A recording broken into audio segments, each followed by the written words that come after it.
اور اگر درمیان میں کہیں کھڑے ہیں آپ اپنے بارے میں، میں اپنے بارے میں سوچوں کہ کبھی کبھی خیال تو آتا ہے کہ کوئی اچھا کام کرنا چاہیے. یہ کوئی زندگی نہیں ہے کہ آدمی بے حیائی کرتا رہے اور یہ کرتا رہے اور یہ کرتا رہے. تو بس پھر اس کا مطلب یہ کہ ابھی کچھ رمق باقی ہے، ابھی بالکل مرا نہیں ہے ضمیر. کوشش کریں، محنت کریں، قرآن پڑھیں. قرآن خود کہتا ہے کہ ایسے لوگ جو ہیں وہ آئیں قرآن کی طرف، قرآن پڑھیں، سیکھنا شروع کر دیں، عمل شروع کر دیں، اللہ تعالیٰ ان کے دلوں میں بھی ایمان پیدا کر دے. قالت الاعراب آمنا قل لم تؤمنوا ولكن كونوا اسلمنا ولما يدخل الايمان في قلوبكم وان تطيعوا الله ورسوله لا يلدكم من اعمالكم شيئا. کرتے رہو، قرآن پڑھتے رہو، پڑھنا شروع کر دو، اللہ تعالیٰ وہ ضمیر زندہ کر دے گا، روح زندہ کر دے گا. تو قرآن سے ہدایت حاصل کرنے کے لیے اور قرآن کو اپنا قرآن بنانے کے لیے، ہمارا قرآن بنانے کے لیے اپنے اندر دیکھیں کہ وہ ہمارا اندر کس حال میں، روح زندہ ہے، مورالٹی ہے کہ نہیں ہے. اور مورالٹی کی نشانی یہ کہ حیا ہے کہ نہیں، شرم و حیا ہے کہ نہیں. یہ آج کا جو معاشرہ ہے وہ تو جو کچھ ہو رہا ہے وہ مورالٹی کی جڑیں کاٹ رہے ہیں. بس مغرب میں تو ہے ہی نہیں مورالٹی نا، یہاں کچھ ابھی اثرات باقی ہیں، اس کو بھی ختم کر، انسانوں کو حیوان بنا رہے ہیں. وہ جسے علامہ اقبال نے کہا تھا کہ ہو فکر اگر خام تو آزادی افکار، انسان کو حیوان بنانے کا طریقہ، انسان حیوان بن جاتا ہے. تو دوسرے درجے میں ہدایت ملتی ہے اگر روح زندہ ہو، اور اگر روح بالفرض کسی کی مردہ ہو چکی ہو تو قرآن سے بھی ہدایت نہیں مل سکتی. خود قرآن کہتا یضل بہ کثیرا ویہدی بہ کثیرا. اللہ تعالیٰ اسی قرآن کے ذریعے ہدایت دے دیتا ہے بہت ساروں کو. جن کی روح زندہ ہے وہ قرآن پہلے بھولے ہوئے، اللہ تعالیٰ کو ہدایت دے دیتا ہے. اور جن کے اندر کا انسان مر چکا ہے وہ قرآن سے بھی ہدایت حاصل ہے. قرآن نے مثال دی ہے خود سورہ اعراف میں. بارش ہوتی ہے، بارش ایک ہی ہے، پانی ایک ہی ہے. پاک زمین پر، اچھی زمین پر، فرٹائل زمین پر بارش ہوتی ہے، چیزیں اگتی ہیں، اچھی چیزیں. اور روڑی پر بارش ہوتی ہے، گندی چیزیں. جس کے اندر کا انسان زندہ ہے وہ قرآن پڑھے گا تو اس کے اندر نیکی، بلائی، خیر، خدمت خلق کا جذبہ پیدا ہوگا. اور جس کے اندر کا انسان مر چکا ہے وہ اس کو پڑھے گا تو سمجھے گا نہیں، وہ اور ادھر جائے گا کہ چھوڑو اس کا. اس کی شخصیت میں، اس کے کردار میں، اس کے اعمال میں اور چیزیں پیدا. اور ایک تیسرے حوالے سے بھی قرآن مجید کی بات کو سمجھیں گے تو سمجھ آ جائے گی. ویسے تو آپ کے ذہن میں ہے لیکن میں مختصراً آپ کے سامنے رکھنا چاہتا ہوں کہ ہماری جو زندگی ہے، انسانی زندگی، یہ ویسے تو ایک وحدت ہے، اس کو کوئی حصوں میں ڈیوائیڈ نہیں کیا جا سکتا. لیکن سمجھنے کے لیے بہرحال کلاسیفیکیشن ہر جگہ ہے. سمجھنے کے لیے انسانی زندگی کے دو بڑے بڑے خانے ہیں، دو بڑے بڑے حصے ہیں. ایک ہے انفرادی زندگی اور ایک ہے اجتماعی زندگی. قرآن کی ہدایت جو ہے، قرآن تو انسان کو ایک وحدتی سمجھتا ہے، اور قرآن کی ہدایت انفرادی زندگی کے بارے میں بھی ہے، اجتماعی زندگی کے بارے میں. لیکن ہماری کمزوری یہ ہے کہ کچھ عرصے سے کچھ ماحول کا اثر ہے، کچھ اور اثرات ہیں کہ ہم اجتماعی زندگی کو بھول بیٹھے، انفرادی زندگی کو زیادہ توجہ دیتے ہیں. وہ سامنے ہی ہوتی ہے نا. اور خاص طور پر دنیا کے جو دوسرے مذاہب ہیں اسلام کے علاوہ، وہ سارا زور ہی انفرادی زندگی پر دیتے.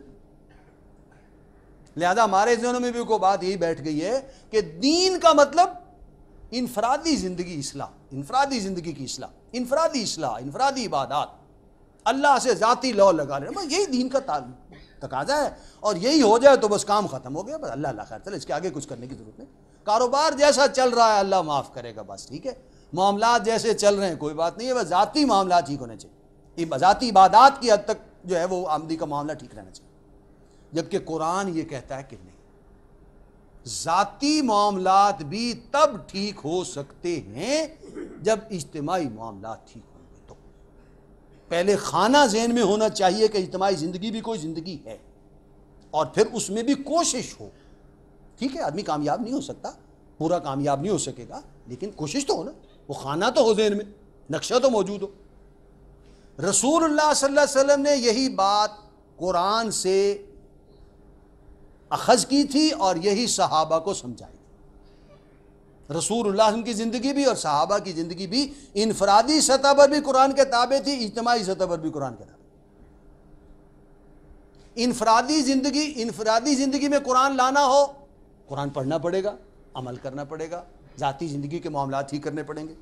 اجتماعی زندگی میں لانا ہو تو قرآن مجید میں تو اجتماعی زندگی کے جو گوشے ہیں، سماجی معاملات اور معاشی معاملات اور معاشرتی معاملات، یہ سارے ٹھیک اس کے تابع کرنے پڑیں گے، اور یہ اس وقت تک نہیں ہو سکتے جب تک کہ کوئی علاقہ جو ہے ٹیریٹری نہ ہو، اس وقت تک اجتماعی معاملات ٹھیک نہیں ہو سکتے۔ محمد الرسول اللہ صلی اللہ علیہ وسلم نے قرآن کے احکام کو نافذ کرنے کے لیے ایک علاقہ فتح فرمایا۔ جنگ بدر، جنگ احد، جنگ خندق، صلح حدیبیہ، فتح مکہ، عرب کی سرزمین کو فتح کیا رسول اللہ صلی اللہ علیہ وسلم، جنگیں لڑ کے۔ علاقے ویسے ہی فتح نہیں ہوتے، اور پھر اس میں اسلام کو نافذ کر دی۔ اسلام کو نافذ کرنے کا مطلب یہ ہے کہ بھئی یہ ایک علاقہ ہے، یہ اس کی حدود ہیں، یہ قرآن کے احکام ہیں اجتماعی زندگی کے، جو آدمی یہاں رہے گا ان حدود کے اندر، اس کو ان چیزوں کو آبزرو کرنا ہو، اس کے تحت زندگی گزارنی ہو۔ جس کو یہ پسند نہیں وہ چلا جائے، 4 مہینے کی مہلت ہے، جس کو جانا ہو جائے، دفع ہو جائے۔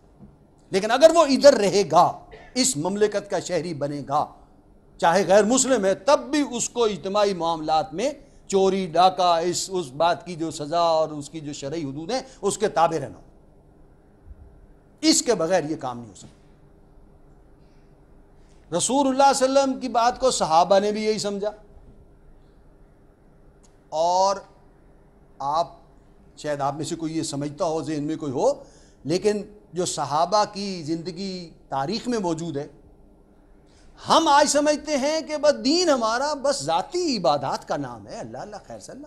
اکثریت جو ہمارے مسلمان ہیں وہ تو یہی سمجھتی ہیں، لیکن صحابہ کی زندگی، رسول اللہ صلی اللہ علیہ وسلم کی زندگی میں آپ دیکھیں کہ کسی صحابی کا کوئی ایک واقعہ بھی موجود نہیں ہے کہ کوئی صحابی یہ کہتا ہوا جو ہے وہ کوئی روایت موجود ہو کہ اللہ کے رسول صلی اللہ علیہ وسلم ہم تو آئے تھے کوئی نماز سیکھنے کے لیے، کوئی ذکر اذکار سیکھنے کے لیے، آپ نے ہمیں تلوار پکڑا دی ہے کہ چلو بدر میں، چلو احد میں، چلو جی ادھر صلح حدیبیہ کے لیے چلو مکے کا سفر کرتے ہیں۔ کسی ایک صحابی کی روایت موجود، حضور نے یہی سمجھا، صحابہ کو یہی سمجھایا، انہوں نے اسی میں جانے دیے، اسی میں سب کچھ قربان کر دیا۔ الٹا اس کے مخالف قرآن مجید میں موجود ہے کہ کچھ لوگ ایسے تھے جو کہتے تھے کہ جی یہ اللہ کے راستے میں کیوں نکلا جائے۔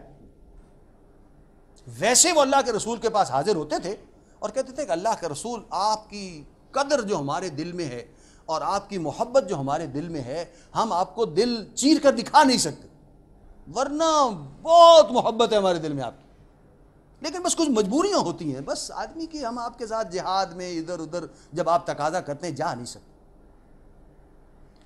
ایسے لوگوں کو قرآن کہتا ہے منافق۔ سورہ منافقون کی پہلی آیت ہی ہے، اذا جاءک المنافقون قالوا نشهد انک لرسول واللہ یعلم انک لرسولہ واللہ یشہد انہم لکاذبون۔ اللہ جانتا ہے کہ آپ اللہ کے رسول ہیں صلی اللہ علیہ وسلم، اللہ نے تو بھیجا ہے نا، لیکن وہ قسم کھا کے گئے ہیں ابھی آپ کے سامنے کہ ہمارے دل میں آپ کی بڑی محبت ہے، اللہ بھی قسم کھا کے کہہ رہا ہے کہ سارے جھوٹ بول کے گئے ہیں۔ یہ کہاں سے اللہ کے رسول کا کہنا نہ ماننا؟ وہی بات کہ اللہ ہمارا رب ہے، اس کی اطاعت ہے، اس کا کہنا ماننا ہے، اس کے احکام کو ماننا۔ وہ ہمیں حکم دے سکتا ہے کہ ایسے کھانا ہوگا، ایسے پینا ہوگا، ایسے کرنا ہوگا، ایسے شادی ہوگی، ایسے کاروبار ہوگا، ایسے معاملات ہوں گے، اور ہمیں وہ آبزرو کرنا ہوگا۔ اللہ کے رسول یہی کہتے رہے علیہ السلام، محمد صلی اللہ علیہ وسلم نے بھی یہی کہا، اور صحابہ نے اس پر عمل کیا، اور جس نے نہیں کیا وہ منافق۔ اللہ کہہ رہا ہے کہ وہ جھوٹا تھا، اس کے دل میں حضور کی کوئی محبت نہیں ہو سکتی صلی اللہ علیہ وسلم، جو محمد کی تفصیلات جو قرآن کی انہوں نے بیان کی ہیں اس کو اپنے اندر اپنے زندگی میں نہیں لاتا۔ تو اجتماعی زندگی میں بھی ہمیں اللہ کا کہنا ماننا ہے۔ معاشرتی معاملات ہیں، کاروباری معاملات ہیں، معاشی معاملات ہیں، سماجی معاملات ہیں، سیاسی معاملات ہیں، ان سب میں قرآن میں ہدایت موجود ہے۔